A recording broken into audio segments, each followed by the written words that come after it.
There was indeed a clear difference between the philosophy of the Republicans and of Democrats on the issue of race and racial equality.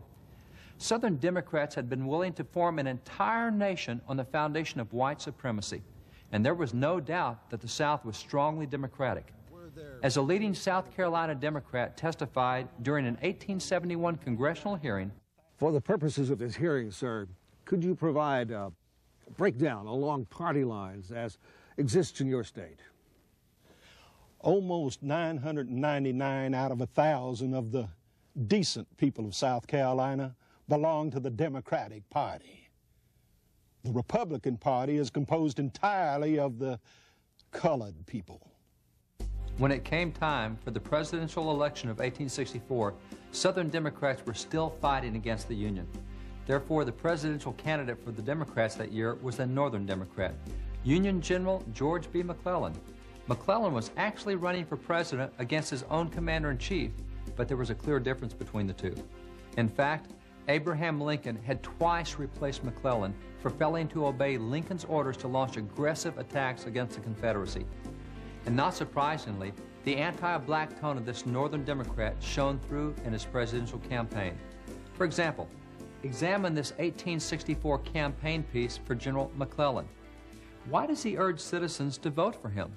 Because, as he explains, our bloody Civil War has now lasted nearly 4 years under the mismanagement of Abraham Lincoln.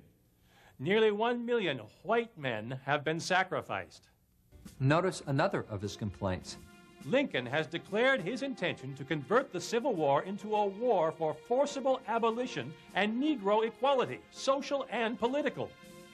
According to McClellan, since white lives were being lost, and since Republicans were seeking both abolition and Negro equality, McClellan argues that he, as a Democrat, should be elected so that he could halt those policies. Republicans also took clear positions in that 1864 presidential campaign. The 1864 Republican platform therefore called for a constitutional amendment to completely abolish slavery, and work was begun in Congress almost immediately on that amendment. That same year, President Lincoln won re-election to a second term. It was in 1865 that the Civil War finally came to a close. The nation of slaveholding states had been defeated. President Lincoln and the black troops of the 29th Connecticut Regiment visited Richmond, the former capital of the Confederate States of America. An officer in that black regiment recorded the scene. As the president passed along the street, the colored people waved their handkerchiefs, hats, and bonnets and expressed their gratitude by shouting repeatedly, "Thank God for his goodness. We have seen his salvation." The white soldiers caught the sound and swelled the numbers, cheering as they marched along. All could see the president. He was so tall.